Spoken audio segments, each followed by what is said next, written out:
चलो विद्यार्थी मित्रों, हवे आंकड़ाशास्त्र विषयनी अंदर भाग 2 નું 5મું પ્રકરણ આ વિડિયોથી શરૂ કરીએ છીએ। ચેપ્ટરનું નામ છે વિકલન। આ પ્રકરણ જો તમે દિવાળી વેકેશનમાં તૈયાર કરી દેશો તો બીજી પરીક્ષા પહેલાં એક વખત આનું સારી રીતે રિવિઝન કરી શકાશે, કારણ કે પાછળથી સમય ન મળે માટે દિવાળી વેકેશનની અંદર તમે આ પ્રકરણની વિડીયોમાંથી તૈયારી શરૂ કરી દો। तो आ प्रकरणनी शरूआत करता पहला हूँ तमने बे चल विषे समझूती आपू। तो एक चलનું नाम लख्યું છે स्वतंत्र चल। स्वतंत्र चल एटले निरपेक्ष चल, जेने अत्यार सुधी आपणे एक्स चल तरीके ओळखता था। आपणे सहसंबंधमां पण बे चल विषे अभ्यास कर्यो, एक्स चल ने वाय चल। आपणे आ प्रकरणमां पण बे चल विषे अभ्यास करवानो छे। एक स्वतंत्र चल एटले निरपेक्ष चल अने बीजो चल छे ए आधारित चल। आधारित चल एटले सापेक्ष चल, जेने आपणे वाय चल तरीके ओळखीशुं। तो आपणा अभ्यासक्रमनी अंदर एक्स चलनी किंमतमां अल्प फेरफार थाय, एक्स चलनी किंमतमां अल्प फेरफार थाय तो तेनी असर सापेक्ष चल वाय उपर केटली थशे तेनो अभ्यास तमारे आ प्रकरण विकलનમાં करवानो छे। तो एने लगता मैं 3 उदाहरणों लख्या छे, ए उदाहरणों समजावुं पछी आपणे एनो अर्थ जोईए। तो दरेक विद्यार्थी ध्यानथी जो एक्स चल ए आपणो निरपेक्ष चल छे, जो मैंने नाम आप्युं छे वस्तुनी किंमत, अने वाय चल ए सापेक्ष चल छे वस्तुनी मांग। कोईपण वस्तुनी किंमत एनी मांग उपर असर करे छे।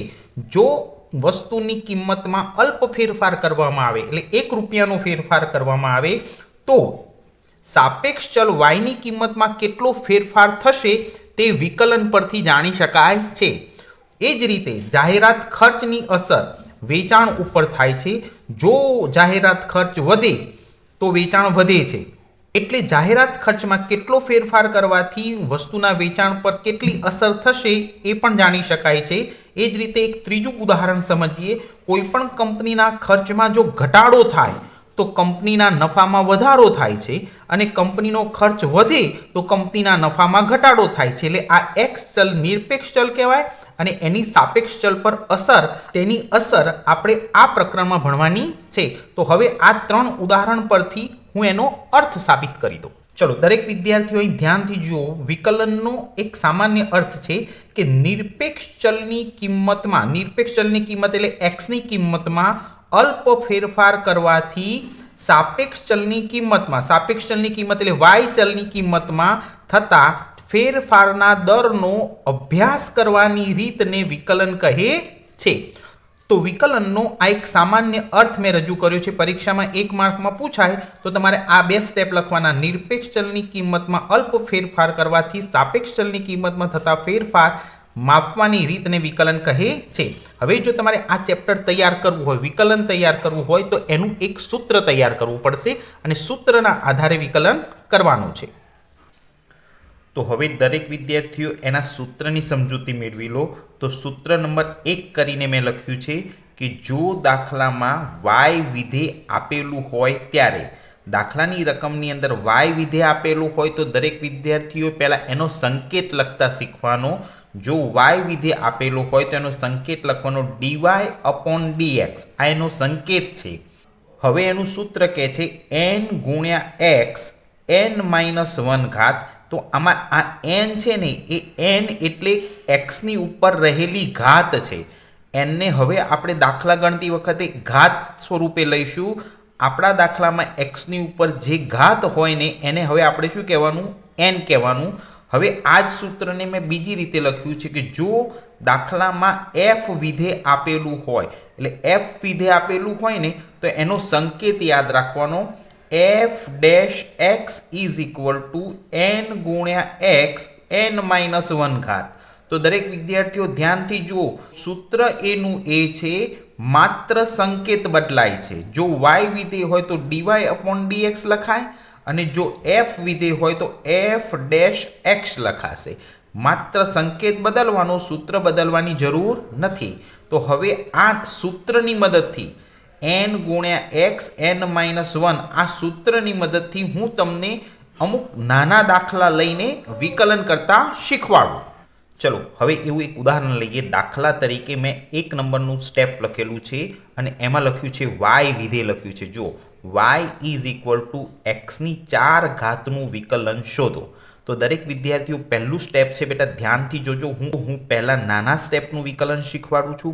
પછી આપણે મોટા દાખલા શીખીશું. તો સૌપ્રથમ જો એક્સની ઉપર 4 ઘાત છે તો તમારે બધા વિદ્યાર્થીઓએ યાદ રાખવાનું કે એક્સની ઉપર જે ઘાત છે ને એ આપણી એનની વેલ્યુ છે. એટલે જો મેં સાઈડમાં લખીને રાખ્યું છે જ્યાં n ઇઝ ઇક્વલ ટુ 4 છે. હવે તમારે આપણા સૂત્રની મદદથી આનું વિકલન કરવું હોય તો કેવી રીતે કરાય એની હું સમજૂતી આપું.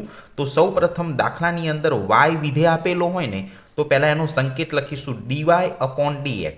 તો આ પહેલો દાખલો છે એટલે એનો સંકેત લખતા શીખવાડું છું. પછી જ્યારે દાખલાની ગણતરી શરૂ થશે ત્યારે બેટા આ વારંવાર સમજાવવામાં આવશે નહીં.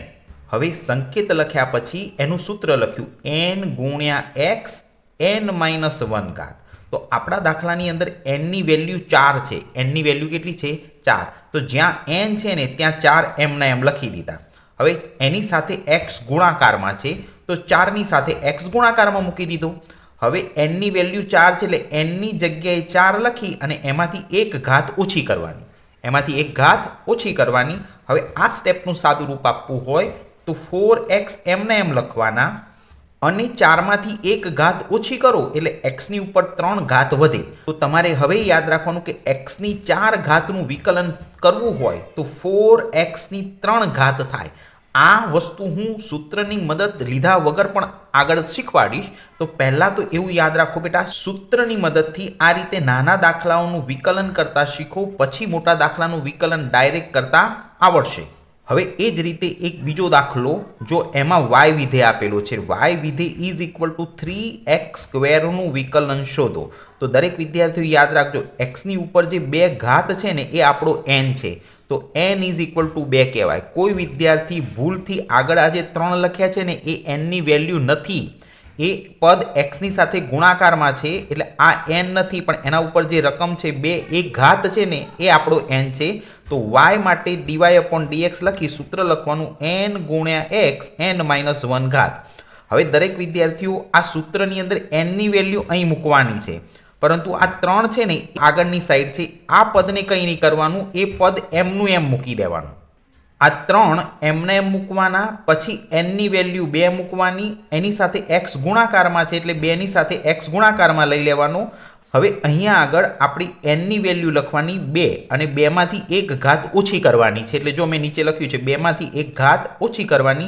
હવે આ પદનું સાદું રૂપ આપવાનું છે. તો દરેક વિદ્યાર્થીઓ પહેલાં તો આ રીતે પદ લખતા શીખો, પછી એનું સાદું રૂપ આપી દેવાનું. તો જો આ પદ આની સાથે ગુણાકારમાં છે, 3 દુ 6 થાય, 3 દુ 6 અને x સાથે ગુણાય છે એટલે 6x થશે. અને ઉપરથી 2માંથી એક ઘાત ઓછી કરવાની, 2માંથી એક ઘાત ઓછી કરો તો xની ઉપર એક ઘાત વધે. હવે યાદ રાખજો બેટા, xની ઉપર એક ઘાત લખવાની જરૂર નથી, માટે આનો ફાઇનલ આન્સર આવશે 6x. ફાઇનલ આન્સર શું આવશે? 6x. હવે જ્યારે xની ઉપર કોઈ એક ઘાત આવશે ત્યારે હું પણ લખીશ નહીં, પણ આ પહેલો દાખલો હતો એટલે લખીને બતાવ્યું કે xની ઉપર એક ઘાતની કોઈ કિંમત લખવાની જરૂર નથી, માટે આનું ફાઇનલ આન્સર 6x આવશે. અને દરેક જણ ધ્યાનથી જુઓ, 3x² નું વિકલન 6x થશે. તો આ બીજું સ્ટેપ મેં પૂરું કર્યું. આ જ રીતે એક ત્રીજું સ્ટેપ શીખવાડું. ચલો હવે ત્રીજા સ્ટેપની અંદર મેં વિધેય લખ્યું છે f(x) is equal to 2x.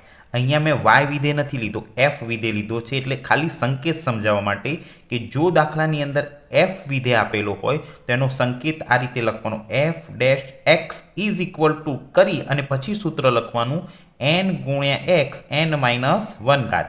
હવે આ જે 2x જે આપણું વિધેય છે ને એમાં ધ્યાનથી જો xની ઉપર કોઈ ઘાત નથી.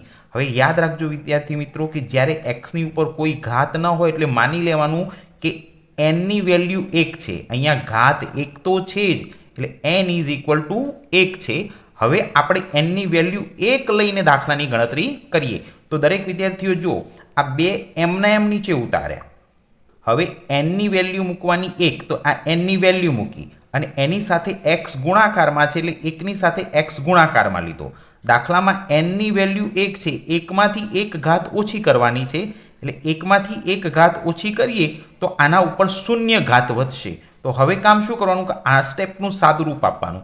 જો આ 2 mના m નીચે ઉતાર્યા, આ 1નો x સાથે ગુણાકાર થાય તો એકલો x જ વધે અને આ પદમાંથી આ પદ જાય તો ઉપર શૂન્ય ઘાત વધે. હવે તમારે યાદ રાખવાનું કે 11મા ધોરણમાં પણ આવતું હતું, કોઈ પણ પદની ઉપર શૂન્ય ઘાત હોય તો એની કિંમત 1 થાય. એની કિંમત કેટલી થાય? 1. એટલે આ સ્ટેપ જે દેખાય છે એની વેલ્યુ 1 કહેવાય. એ 1 એમને એમ નીચે ઉતાર્યા અને આ 2 એમને એમ નીચે ઉતાર્યા, તો આ બંનેનો ગુણાકાર કરી દો તો આન્સર 2 મળશે. તો હવે યાદ રાખવાનું કે 2xનું વિકલન 2 થાય જ્યારે xની ઉપર કોઈ પણ ઘાત ન હોય. આ વાક્ય ફરી બોલું છું, xની ઉપર કોઈ પણ ઘાત ન હોય તો xને અહીં પાછળથી દૂર કરી દેવાનો અને આગળ જે કિંમત લખી હોય ને એ જ એનું વિકલન બને. તો આ 3 મેં ટૂંકા દાખલા શીખવાડ્યા. હવે હું અચળ પદનું વિકલન શીખવાડું.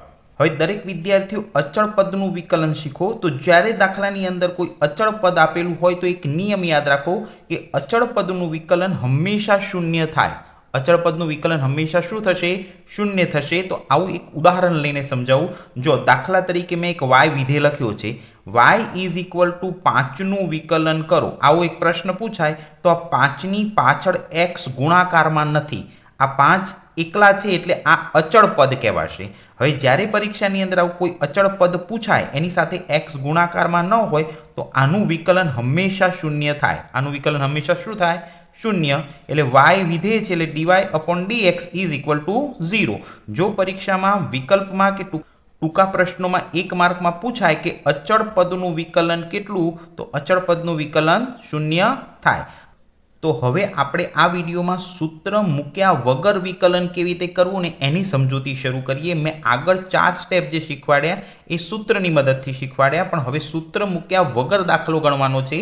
પરીક્ષાની અંદર જ્યારે મોટા દાખલા પૂછાશે ત્યારે એમાં સૂત્ર મૂકવાની જરૂર નથી, તમારે ડાયરેક્ટ વિકલન કરવાનું છે. તો એનું પહેલું સ્ટેપ જો હું શરૂ કરું, નંબર 1, 3x² વિકલન કરવું હોય તો સૂત્રની મદદ લેવાની નહીં, ડાયરેક્ટ વિકલન કરતા આવડવું જોઈએ. તો દરેક વિદ્યાર્થીઓ જો આ n છે, આ ઘાત જે છે ને n છે, એને આ 3 સાથે ગુણી દેવાના. તો આ બંનેનો પહેલા બેટા ગુણાકાર કરવાનો. 3 દુ 6, તો આ બંનેનો ગુણાકાર અહીં 6 લખી નાખવાનો.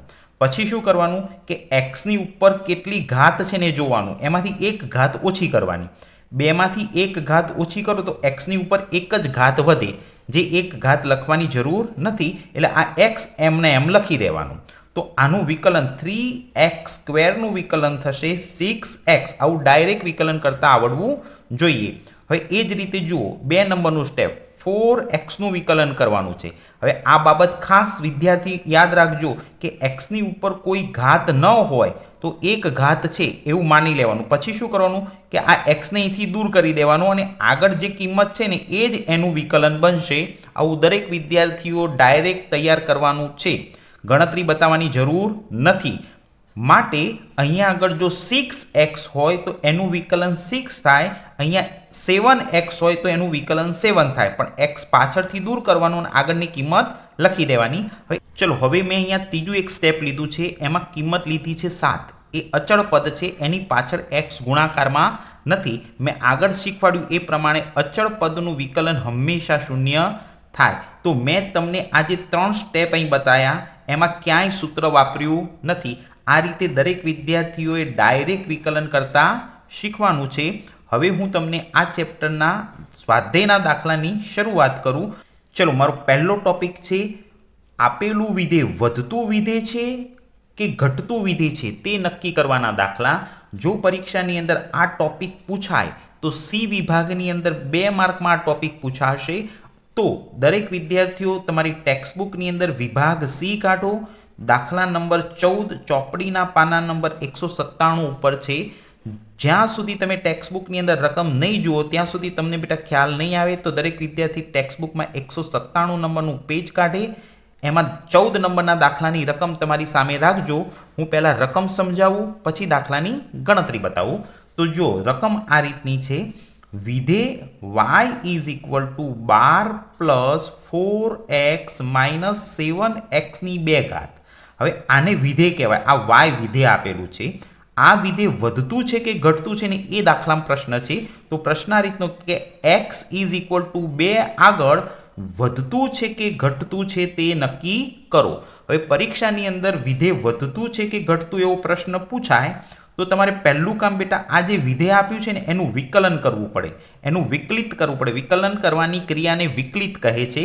તો આ વિકલન કર્યા પછી એમાં એક્સની વેલ્યુ 2 મૂકવાની છે. તો આ પદને જો મેં એક્ઝેક્ટ એની નીચે એમનું એમ લખી દીધું, y is equal to 12 plus 4x minus 7x². તો આ રીતે એક વખત લખ્યા પછી દાખલાની શરૂઆત કરવાની. ચલો હવે y વિધેય આપ્યો છે એટલે dy અપોન dx લખવાનું. અહીંથી વિકલન શરૂ કરવાનું છે. તો જો પહેલું જ પદ અચળ પદ છે, 12ની પાછળ x નથી એટલે અચળ પદનું વિકલન હંમેશા શૂન્ય થાય. તો આગળ જેટલા પણ દાખલા ગણવામાં આવશે એમાં અચળ પદનું વિકલન શૂન્ય લખવાની જરૂર નથી. પરીક્ષામાં પણ આ શૂન્ય લખવાની જરૂર નથી. કોઈ પણ વિદ્યાર્થીના માર્ક કપાશે નહીં. હવે વિકલન આ સ્ટેપનું કરવાનું છે. 4xનું વિકલન કરવું હોય તો xની ઉપર ઘાત નથી એટલે x દૂર કરવાનું અને 4 એ એનું વિકલન થઈ ગયું. હવે આ માઇનસ એમને એમ મૂક્યા. 7x² વિકલન કરવું હોય તો દરેક વિદ્યાર્થીઓ ધ્યાનથી શાંતિથી સમજો. 7 છે ને એનો ગુણાકાર 2 સાથે કરવાનો.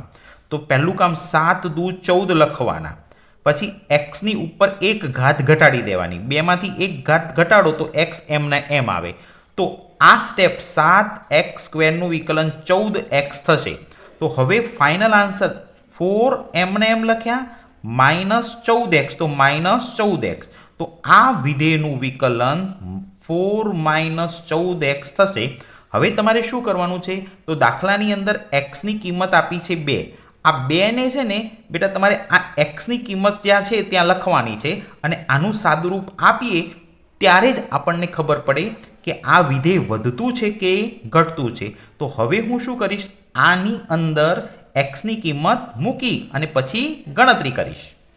ચલો હવે x ઇઝ ઇક્વલ ટુ 2 ને dy અપોન dx મૂકતા તો આપણું જે વિકલન હતું એ વિકલન પહેલાં અહીં લખી દેવાનું. 4 માઇનસ 14x એમાં જ્યાં x છે ને ત્યાં 2 મૂકવાના છે એટલે 14ની પાછળ 2 ગુણાકારમાં મૂકી દીધા અને આ 4 એમને એમ મૂકી દીધા. તો આનું સાદુરૂપ આપીએ તો 14 દુ 28 થશે, પણ આગળ માઇનસની નિશાની છે એટલે માઇનસ 28 લખાશે. હવે 4 પ્લસ છે અને આ 28 માઇનસ છે. તો આ બેનું સાદુરૂપ આપીએ તો માઇનસ 24 જવાબ આવશે. જો જવાબ ઋણ આવે તો તે વિધેય ઘટતું વિધેય છે તેમ કહેવાય. તેથી આપેલું વિધેય x ઇઝ ઇક્વલ ટુ 2 આગળ તે ઘટતું વિધેય છે તેમ કહેવાય. હવે જો પ્લસ જવાબ આવે, અહીં પ્લસ જવાબ આવે અને તમારે અર્થઘટન લખવું હોય વધતું વિધેય છે તેમ કહેવાય. જવાબ પ્લસ આવે તો વધતું વિધેય અને જો જવાબ માઇનસ આવે તો ઘટતું વિધેય. તો વધતું અને ઘટતું વિધેય હોય એવો આ પહેલો દાખલો અહીં પૂરો કરું છું અને આ વિડીયો પણ અહીં પૂરો કરું છું. આના પછીના બીજા દાખલા નવા વિડીયોમાં મોકલી આપીશ.